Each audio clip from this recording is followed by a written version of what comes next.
The hegemony's perfect battle formation collapsed as War Commander Thekmor watched his ships suffer impossible damage from weapons that shouldn't exist. His dreadnoughts, armored to withstand planet-killing firepower, began coming apart at the molecular level as quantum fields attacked the basic forces holding their hulls together. The proud Ninth Fleet found itself trapped in a nightmare that violated every principle of established science. Commander Ellen Price coordinated humanity's counterattack from the hidden battle station Olympus, built inside a captured asteroid and invisible to alien sensors. Her facility controlled the quantum field network that spanned the entire solar system, creating localized distortions in space-time that turned advanced alien technology into a liability rather than an advantage. Captain Troy Mitchell led the assault ship Thunderbolt out of concealment, revealing human vessels that had been hiding throughout the solar system using stealth technology derived from abandoned hegemony research. His ship appeared on alien sensors, like a ghost materializing from empty space, armed with weapons that attacked matter at the quantum level. Scout Captain Zaleth tried desperately to escape the expanding zone of destruction, but her fast reconnaissance ship found itself struggling against forces that seemed to grab it with invisible hands. Her engines, designed for rapid acceleration, could barely maintain forward momentum against resistance that increased exponentially as quantum fields affected her vessel's mass and inertia. Dr. Angela Stone watched her quantum disruption field expand throughout the inner solar system, creating zones where the fundamental forces of physics no longer behaved according to hegemony understanding. The technology was based on theoretical work that alien scientists had abandoned as impossible. But human researchers had found ways to make the impossible work through different approaches. War Commander Thekmor attempted to rally his remaining forces by ordering a concentrated attack on Earth's orbital stations, hoping to break through human defenses before more of his ships succumbed to the mysterious weapon. His heavy cruisers opened fire with plasma cannons that could melt through planetary crust, but their beams simply disappeared into quantum fields that absorbed energy and redirected it harmlessly into empty space. Professor Kate Sullivan's theoretical physics had been weaponized into something that attacked the fundamental forces holding alien vessels together. Her work on quantum field manipulation allowed human technology to affect the strong nuclear force that bound atomic nuclei, causing alien hull materials to spontaneously decay into component particles. Captain Paul Garcia commanded the interceptor, Lightning, a vessel designed specifically for hunting fast alien scouts and preventing them from escaping with intelligence about human capabilities. His ship used quantum tunneling technology to appear instantly at any location within the solar system, making escape impossible for enemy vessels. The true horror of humanity's weapon became clear as hegemony ships began dissolving like sugar. In water, their advanced materials unable to maintain cohesion when subjected to forces that attacked matter at the subatomic level. Crews found themselves helpless as their vessels simply ceased to exist around them, leaving nothing but expanding clouds of elementary particles. Lieutenant Commander Beth Turner intercepted frantic alien communications as enemy commanders tried to understand what was happening to their fleet. The transmissions revealed growing panic and confusion as ship after ship reported impossible damage from weapons that didn't register on their sensors until the moment of impact. War Commander Thekmor made a desperate attempt to withdraw his surviving vessels, but found his retreat blocked by human ships that appeared from nowhere using quantum tunneling technology. Captain Mitchell's forces had positioned themselves to cut off every escape route, trapping the alien fleet in a carefully prepared killing field. Dr. Stone increased the quantum field intensity, creating cascading failures throughout the hegemony. formation as their own technology turned against them. Alien energy shields that normally deflected massive firepower began consuming their ships from within, unable to contain forces that operated on quantum rather than conventional principles. Scout Captain. Zillith watched her instruments fail one by one as quantum fields interfered with every system on her ship. Her navigation computers couldn't plot courses through space where the fundamental constants of physics were fluctuating randomly. Her weapons wouldn't fire because energy couldn't propagate normally through the distorted region. Admiral Morrison observed the battle from Earth's command center, watching alien vessels disappear from tactical displays as quantum weapons reduced them to component atoms. The technology that had taken 3 years to develop was performing beyond the most optimistic projections, completely neutralizing alien technological advantages. Captain Garcia's interceptor materialized directly beside the alien flagship, using quantum tunneling to bypass conventional space travel entirely. His weapons fired at point-blank range, creating quantum cascades that spread through the enemy vessel's hull like a virus, converting organized matter back into elementary particles.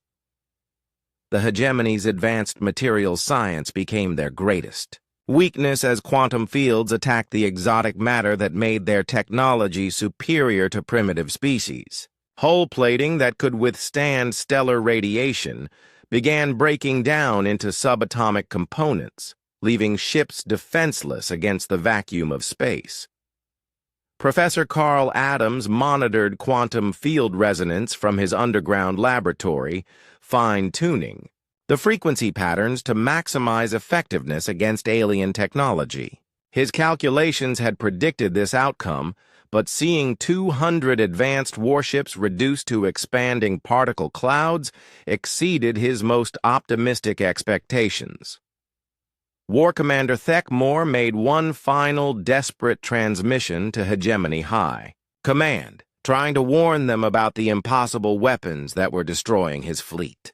His message described technology that violated fundamental laws of physics, weapons that attacked matter itself, and tactical capabilities that made conventional space warfare obsolete. Lieutenant Commander Turner recorded the alien commander's final transmission, noting the terror and disbelief in his voice as he tried to explain encountering weapons that shouldn't exist. The message would never reach its destination, but its contents revealed how completely the hegemony had underestimated human scientific capabilities. Captain Richards emerged from his feigned retreat to deliver the final blow against surviving alien vessels, his conventional destroyer now supported by quantum field generators that made his weapons devastatingly effective. The same ship that had appeared helpless hours earlier was now hunting alien dreadnoughts like a predator stalking prey. Dr. Stone observed the last hegemony vessel succumb to quantum field dissolution, its hull converting to elementary particles in a brilliant flash of released energy. The proud Ninth Fleet that had conquered 47 worlds had been completely destroyed without a single human casualty, their advanced technology proving useless against weapons that operated on principles they had never imagined. The solar system fell silent as the final alien transmission cut off mid-sentence, leaving no trace of the hegemony force except expanding clouds of subatomic particles that would disperse into the cosmic background within hours. No survivors remained to report what had happened, no witnesses to describe the impossible weapons that had turned their conquest into annihilation. Commander Price began powering down the quantum field network as Admiral Morrison declared the immediate threat eliminated.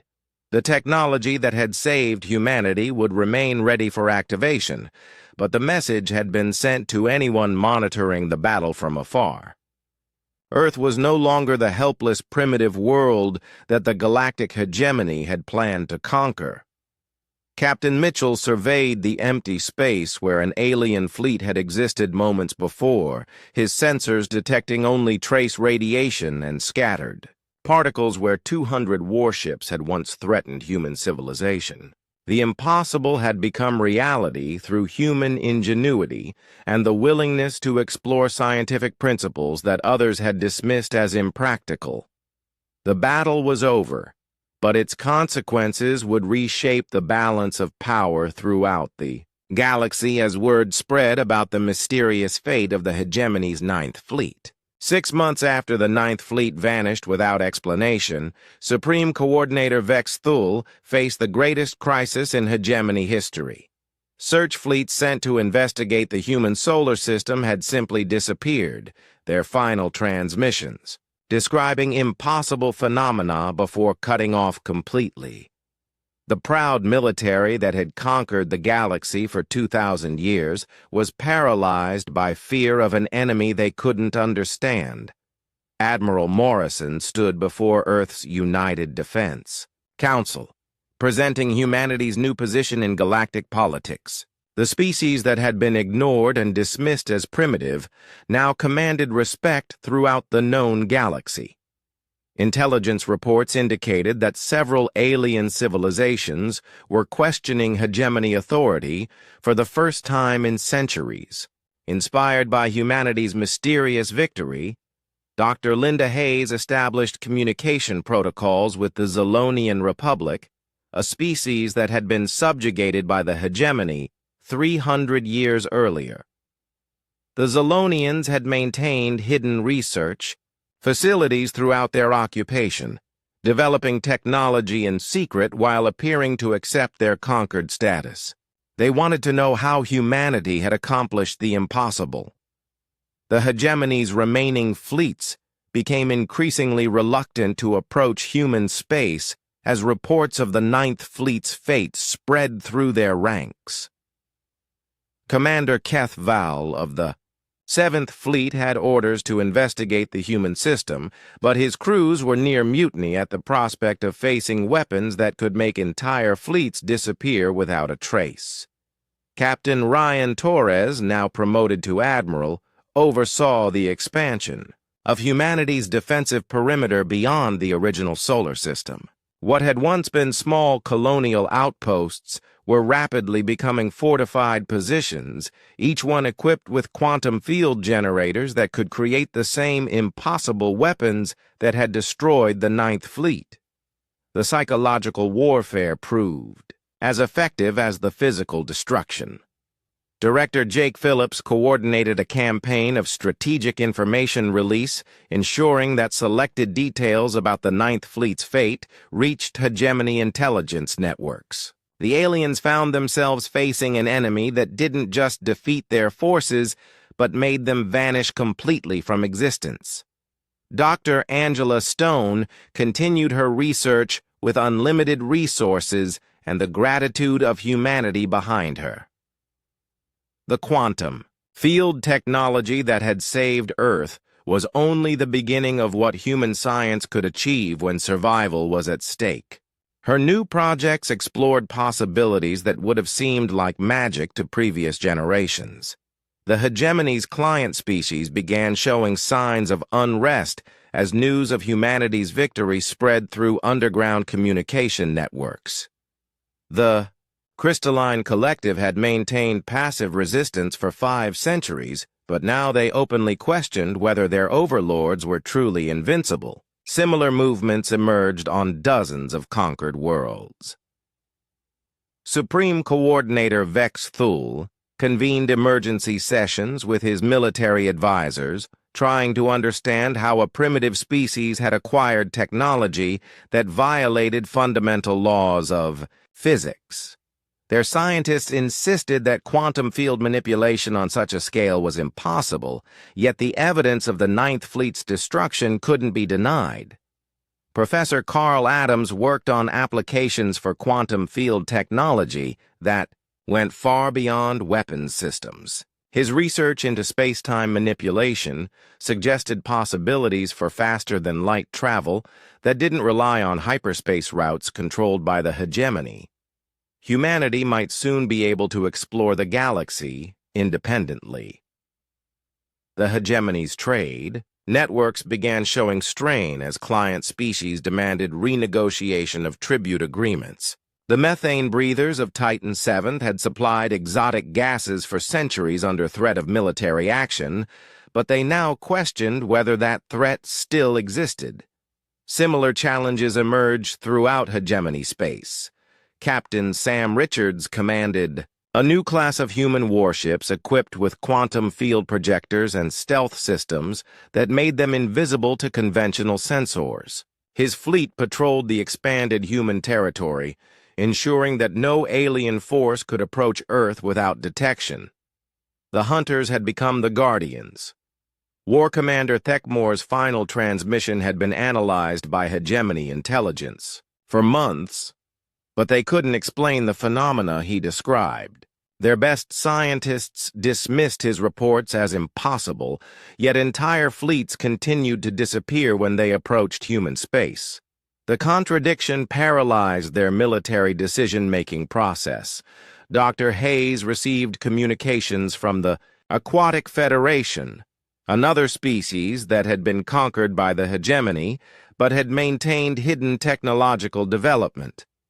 They offered to share research data in exchange for information about quantum field manipulation. Similar overtures came from a dozen other subjugated civilizations. Lieutenant Commander Beth Turner led reconnaissance missions into former hegemony territory, gathering intelligence on the growing unrest among client species. Her reports indicated that the alien empire was facing internal rebellion on a scale they had never experienced, with conquered worlds openly defying orders for the first time in centuries.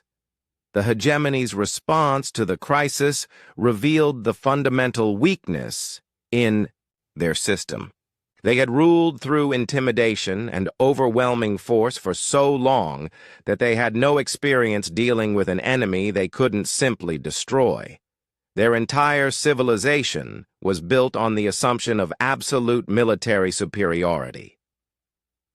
Professor Kate Sullivan's work on quantum physics had opened new frontiers that challenged every assumption about what was possible. Her research suggested that consciousness itself might be a quantum phenomenon, leading to investigations into technologies that could affect alien thought processes directly. Commander Ellen Price established new research facilities throughout the asteroid belt, creating a network of hidden installations that could support humanity's expanding scientific capabilities. The same stealth technology that had concealed their weapons now protected research that would revolutionize human understanding of the universe. The hegemony's attempts to maintain control over their territory became increasingly desperate as client species sensed weakness in their overlords. The crystalline collective openly declared independence, protected by distance, and the knowledge that hegemony fleets were reluctant to venture far from their core worlds. Admiral Morrison received the transmission he had been expecting for months. A hegemony diplomatic vessel was requesting permission to enter human space, carrying envoys authorized to negotiate rather than conquer. The message was transmitted using frequencies and protocols that humanity had provided, marking the first time in hegemony history that they had asked permission to enter another species' territory. The diplomatic request represented a complete reversal of galactic power structures. The empire that had ruled through conquest for 2 millennia was reduced to seeking audience with the species they had planned to exterminate. Their envoys carried authorization to discuss terms that would have been unthinkable before the 9th Fleet's disappearance. Dr. Stone monitored quantum field fluctuations throughout human space, ensuring that the defensive network remained ready for activation. The technology that had saved humanity was now protecting a growing alliance of species that had found the courage to resist hegemony domination. Captain Paul Garcia commanded patrols along the borders of human territory, intercepting alien vessels. that attempted to gather intelligence about quantum field technology. His ships used quantum tunneling to appear anywhere instantaneously, making surveillance of human space impossible for conventional alien technology. The Zolonian Republic formally announced their withdrawal from hegemony authority, establishing independent trade relationships with humanity and other rebellious species. Their action encouraged similar declarations from client civilizations throughout the galaxy, creating a cascade of defection that threatened the Empire's existence. Supreme. Coordinator Vexthul authorized unprecedented concessions to prevent total collapse of hegemony authority. Client species that had paid tribute for centuries were offered autonomy agreements that would have been inconceivable before humanity demonstrated that the Empire could be defeated. Admiral Morrison prepared to receive the hegemony diplomatic mission, knowing that their arrival would mark the end of one era and the beginning of another. The species that had once sought recognition as equals now held the power to determine the fate of their former would-be conquerors. The final ultimatum had been answered not with words but with actions that reshaped the galaxy. Earth's message of defiance had become the catalyst for a new age where the impossible was merely another problem for human ingenuity to solve. The stars themselves had become humanity's domain, and the empire that had ruled them for millennia was learning to ask rather than demand. Admiral Morrison's single-word response echoed through every communication channel in the solar system. The word was no, spoken in perfect hegemony language, delivered with a calm certainty that made War Commander Thekmor pause for the first time since beginning the operation. Something in the human admiral's tone suggested this was not the desperate defiance of a doomed species, but the confident reply of someone who held cards that hadn't yet been revealed. The hegemony's Ninth Fleet crossed into the inner solar system, with 200 vessels arranged in their standard battle formation. Thekmor had positioned his heaviest dreadnoughts at the center, surrounded by destroyer screens and fast attack craft. The formation had conquered 47 worlds without modification, proving its effectiveness against every form of resistance the galaxy could produce. Captain Sam Richards led humanity's visible fleet in what appeared to be a final desperate stand. His 6 destroyers firing conventional weapons that barely scratched alien armor plating. The human ships fell back toward Earth in a fighting retreat, their tactics following predictable patterns that confirmed hegemony intelligence assessments about primitive military doctrine. Scout Captain Zillith commanded the fastest ship in the alien fleet, her vessel designed for reconnaissance and rapid pursuit of fleeing enemies. Her sensors detected strange energy readings near Jupiter's orbital path, but the signals appeared and disappeared so quickly that her equipment couldn't get stable readings.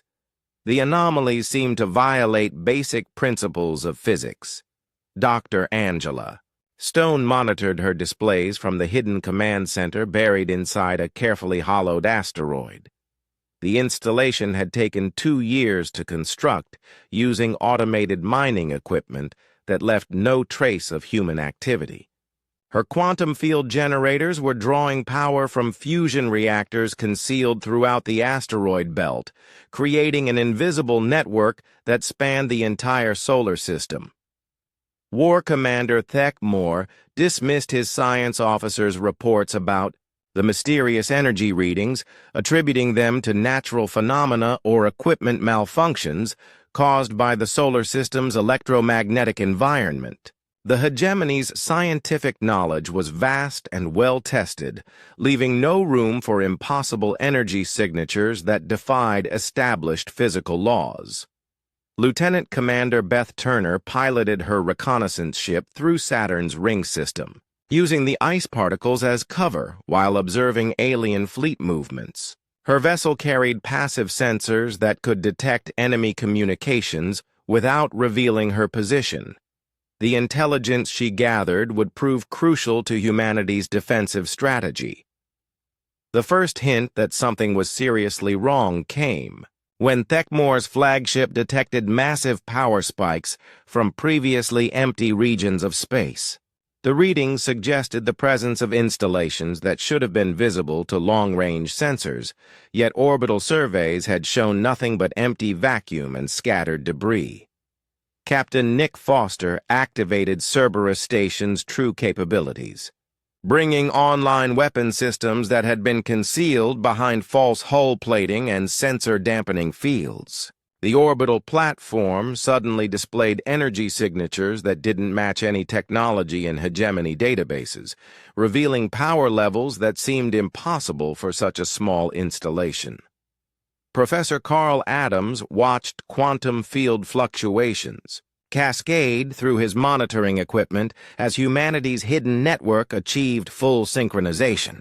The installations scattered throughout the solar system were creating interference patterns that could manipulate fundamental forces on a scale the aliens had never imagined possible. Dr. Stone initiated the second phase of humanity's defensive plan, activating cloaked installations that had been positioned along the alien fleet's approach route.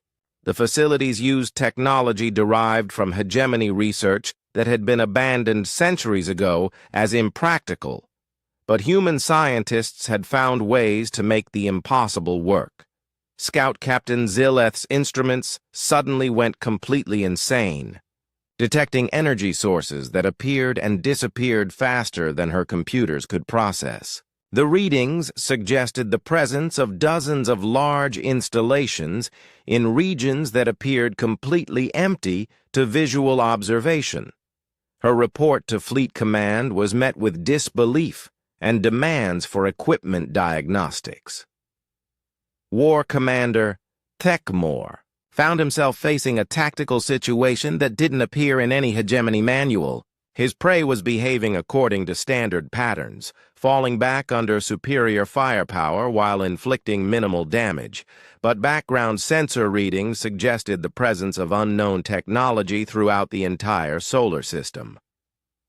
Captain Lisa Grant commanded humanity's most advanced stealth vessel, a ship that had been constructed in complete secrecy using materials and techniques that didn't officially exist.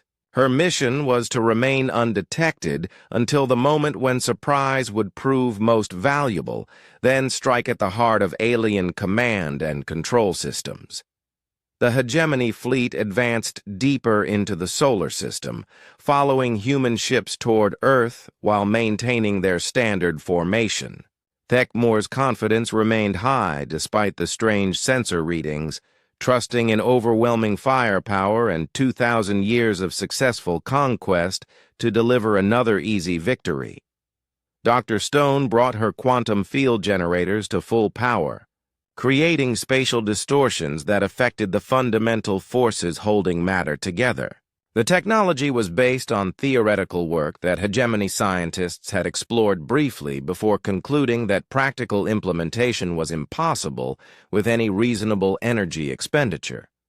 Admiral Morrison watched tactical displays showing alien fleet positions overlaid with the locations of hidden human installations. The enemy was advancing directly into a carefully prepared killing field, their predictable tactics and arrogant assumptions leading them toward destruction they couldn't imagine. Captain Richards continued his fighting retreat, drawing the alien fleet deeper into the inner solar system, while his conventional weapons provided convincing evidence of human technological limitations. The enemy had to believe they faced only primitive resistance, or the entire strategy would collapse before achieving its objectives.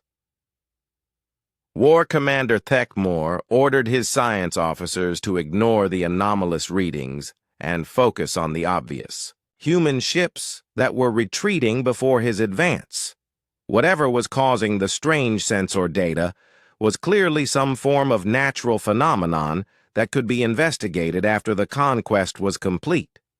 Lieutenant Commander Turner transmitted real-time, intelligence about alien fleet composition and movement patterns to human command centers throughout the solar system. Her data confirmed that the enemy was following standard hegemony doctrine without adaptation or innovation, making them vulnerable to tactics they had never encountered. The alien fleet reached the inner boundary of the asteroid belt, passing within range of concealed installations that had remained completely invisible to their sensors. Dr. Stone's quantum field generators created localized distortions in space-time that affected the basic forces holding alien ships together.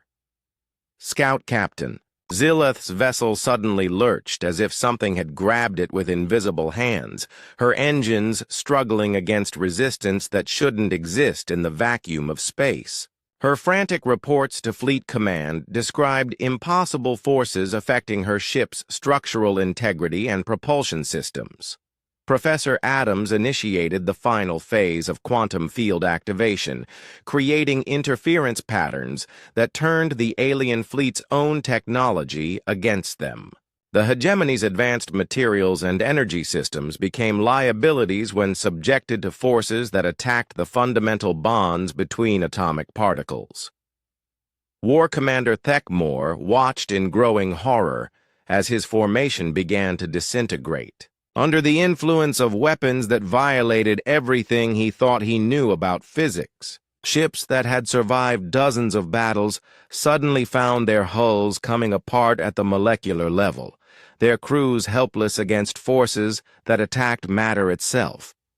Captain Grant revealed her stealth ship's position by opening fire on the alien flagship, her weapons targeting command and control systems that had seemed invulnerable moments before. The technology that protected hegemony vessels from conventional attack proved useless against weapons designed to exploit the fundamental weaknesses in their design. The proud Ninth Fleet of the Galactic Hegemony found itself trapped in a nightmare of impossible physics and inconceivable technology. Their 2,000-year record of conquest had not prepared them for an enemy that could manipulate the basic forces of the universe itself. The silence from the Galactic Hegemony told Admiral Morrison everything he needed to know about their intentions.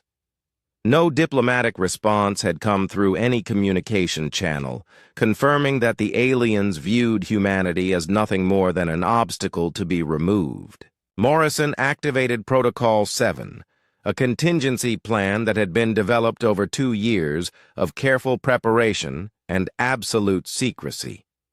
War Commander Thekmor observed the human solar system from his flagship's command deck, studying tactical displays that showed primitive defensive installations scattered around the inner planets.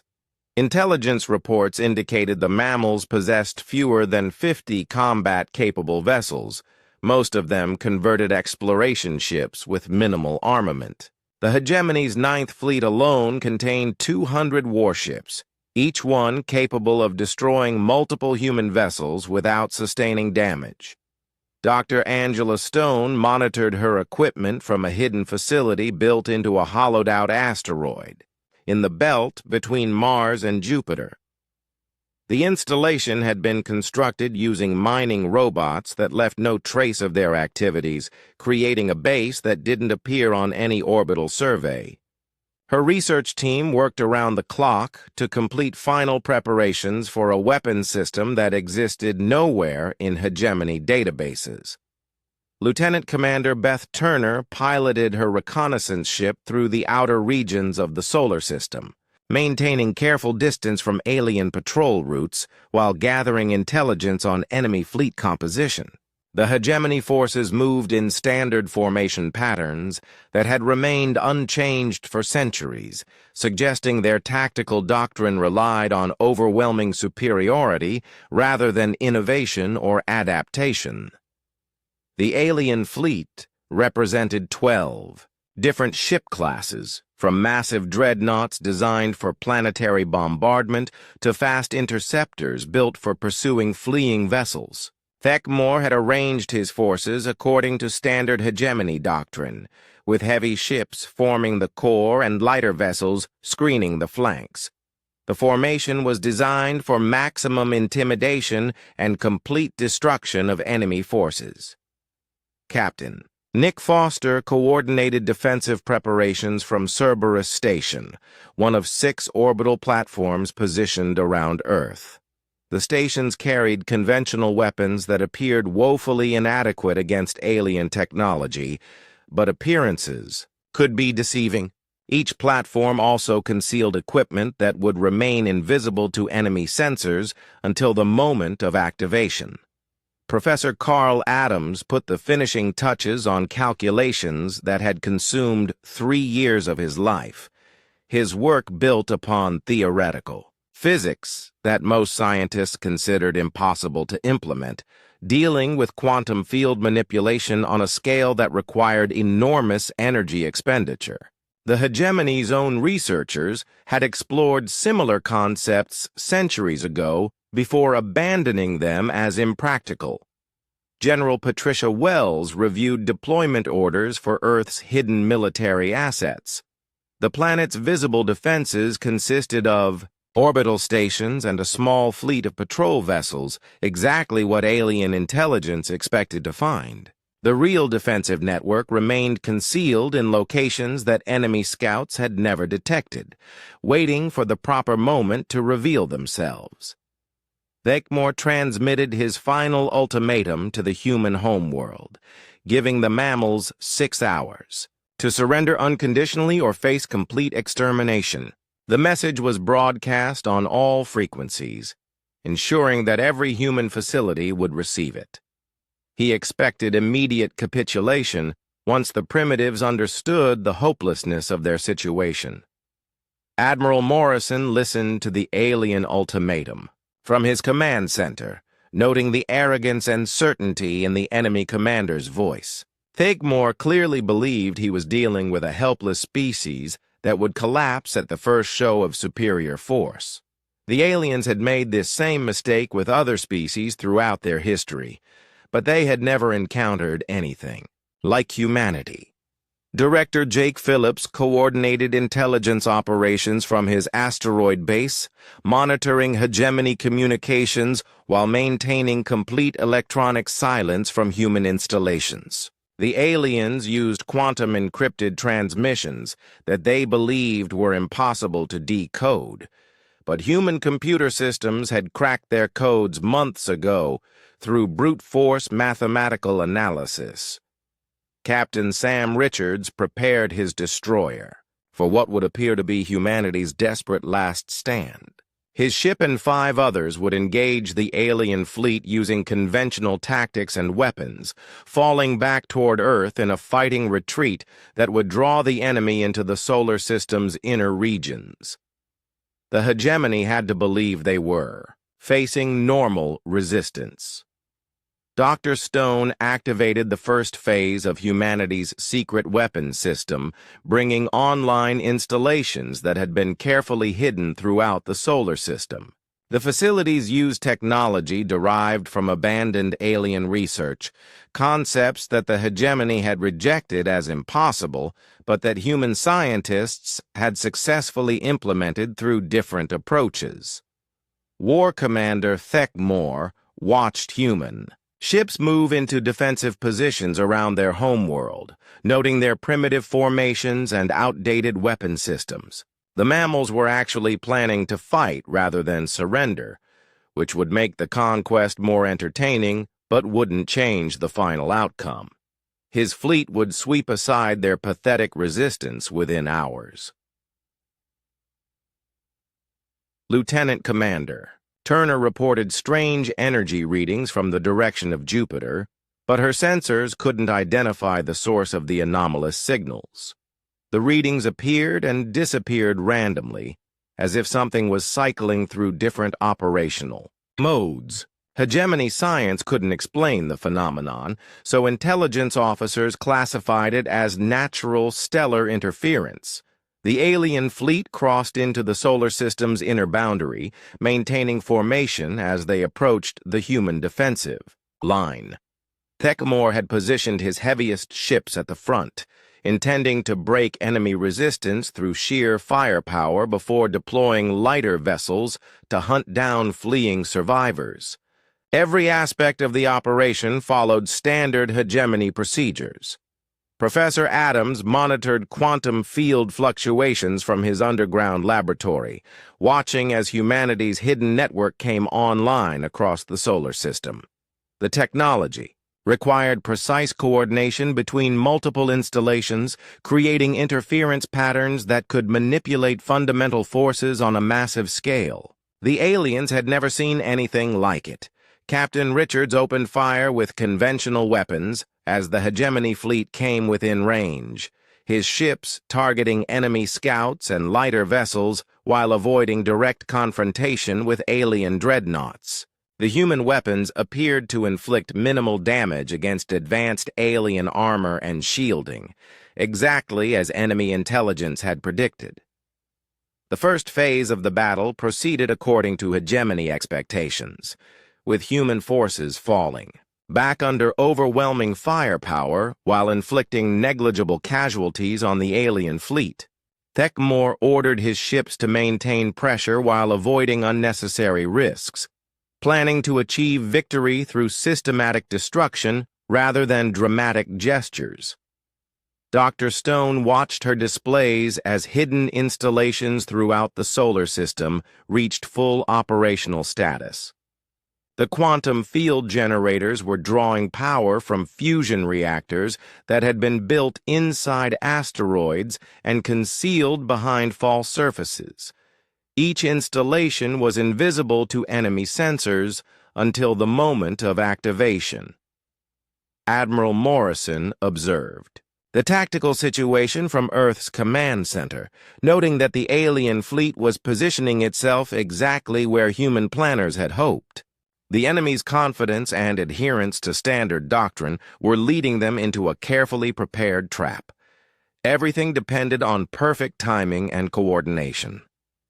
The hegemony's advance continued unopposed as human ships retreated toward Earth, their conventional weapons proving ineffective against alien technology. Thekmore began preparing for the final phase of the operation, planning to demand surrender one more time before beginning planetary bombardment. The mammals had fought more stubbornly than expected, but the outcome was never in doubt. Captain Foster received authorization to activate Cerberus Station's hidden systems, bringing online weapons that had never appeared in any public database. The orbital platforms suddenly displayed energy signatures that didn't match any known human technology, revealing capabilities that enemy intelligence had never detected. War Commander Thekmore studied the new readings with growing confusion, unable to identify the source of the unexpected energy patterns. His science officers reported that the signals violated several fundamental principles of hegemony physics, suggesting either massive sensor malfunctions or the presence of technology that shouldn't exist. Admiral Morrison opened a communication channel to the alien fleet commander, speaking in perfectly fluent hegemony language. His message was brief and direct, containing only a single word that would echo through galactic history. The word was simple, final, and would change everything. The aliens thought they knew about humanity. The crystal towers of Zephyria Prime gleamed under the light of 3 suns as the Galactic Hegemony's ruling council gathered for their monthly session. Supreme Coordinator Vexthul examined the latest reports from across their 17-star systems with growing satisfaction. Trade routes flowed smoothly. Conquered worlds paid their tribute on schedule, and no serious threats existed anywhere in their domain. The hegemony had ruled the galaxy for over 2,000 years, and nothing suggested that would change anytime soon. Admiral Kane Morrison sat in his office aboard Earth's orbital command station, staring at yet another message that had received no response. For 3 years, he had sent diplomatic communications to the hegemony requesting formal contact. Each message offered technological exchanges, trade agreements, and peaceful coexistence between their species. The silence from the alien empire spoke volumes about how they viewed humanity. Dr. Linda Hayes adjusted her equipment in the research laboratory on Europa, Jupiter's ice-covered moon. As Earth's chief xenobiologist, she had spent the last 5 years studying intercepted hegemony communications. The translation software had finally cracked their complex language patterns, and what she discovered made her blood run cold. The aliens didn't just ignore humanity because they considered them unimportant. They actively planned to eliminate the human species entirely. Captain Ryan Torres guided his exploration vessel through the outer regions of the solar system, his sensors detecting unusual activity near Neptune's orbit. Strange ships had been spotted in the area for weeks, always disappearing before human vessels could get close enough for detailed scans. The alien scouts were getting bolder, mapping every asteroid and satellite in preparation for something big. Back on Zephyria Prime, War Commander Thekmore presented his latest strategic assessment to the Council. The human homeworld sat at a crucial hyperspace junction that connected 3 major galactic trade routes. Controlling that system would increase hegemony shipping efficiency by 30% and eliminate the need for longer routes around unstable, stellar phenomena. The fact that primitive mammals currently occupied the system was merely an inconvenience to be resolved. General Patricia Wells reviewed intelligence reports in her underground bunker beneath the Rocky Mountains. Earth's military leadership had suspected for months that first contact with aliens would not be peaceful. The hegemony's behavior toward other species provided clear evidence of their intentions. Every world they encountered faced the same choice: submit completely or face total annihilation. No species had ever successfully resisted their conquest. Director Jake Phillips coordinated surveillance operations from his hidden facility in the asteroid belt. Earth intelligence had been monitoring alien movements for 2 years, using stealth. Technology developed in complete secrecy. The aliens seemed unaware that humans possessed any advanced capabilities beyond basic space travel. Their arrogance would prove to be a critical weakness. Dr. Angela Stone worked frantically in her research laboratory, finalizing calculations for humanity's most ambitious project. The weapon she was developing existed only in theoretical physics, papers dismissed by most scientists as impossible to build.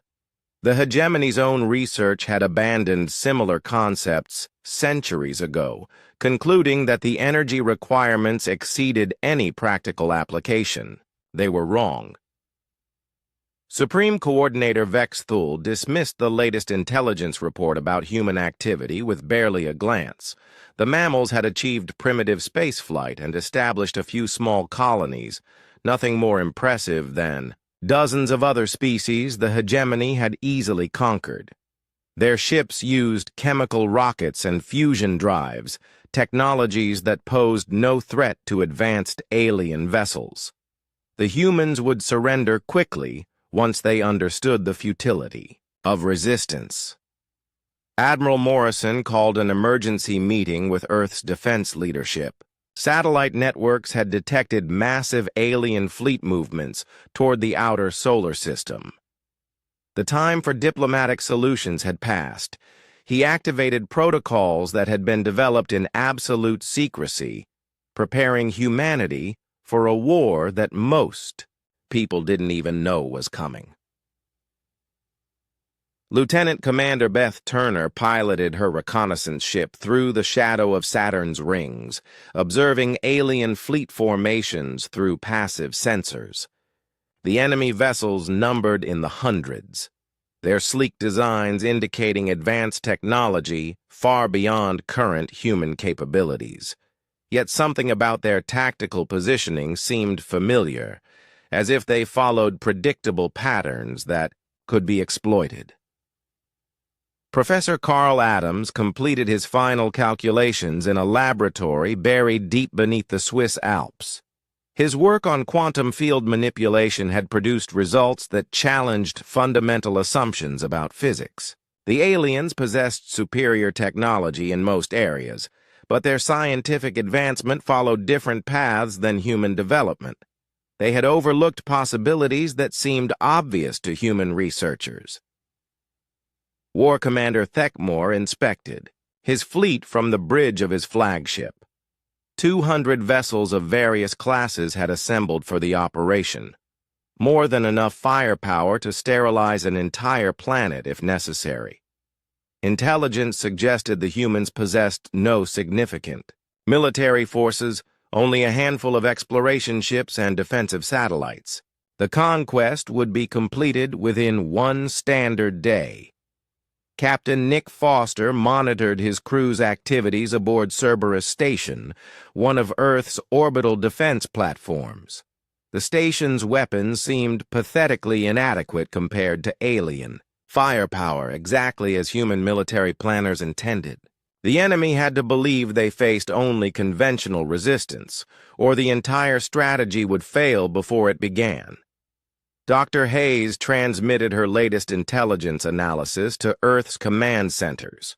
Hegemony communications revealed their complete confidence in victory and their plans for the solar system after conquest. They intended to establish a major military base on Earth and convert the outer planets into resource extraction facilities. No consideration had been given to preserving human life or culture. Admiral Morrison stood before a wall-mounted display showing the positions of every known alien vessel. The enemy fleet had crossed the heliopause and was approaching the outer planets. In 6 hours, they would be close enough to threaten Earth directly. He opened a secure communication channel to all human military installations and colonial outposts. The transmission went out on all frequencies, powerful enough to reach every corner of the solar system and beyond. Admiral Morrison's voice carried humanity's final message to the galactic hegemony. He offered one last chance for peaceful contact, proposing negotiations that could benefit both species. The message was broadcast in the aliens' own language, making it impossible for them to claim they didn't understand human intentions. Supreme Coordinator Vexthul received the transmission with amusement rather than concern. The primitive mammals were actually attempting to negotiate with their superiors as if they possessed something of value to offer. The message would be ignored like all previous human communications. War Commander Thekmor had his orders, and the operation would proceed as planned. 48 hours passed without any response from the hegemony. Admiral Morrison had expected their silence, but protocol required offering them every opportunity to choose peace. Now humanity's survival depended on capabilities the aliens had consistently underestimated. The next phase of human preparation began in secret installations across the solar system.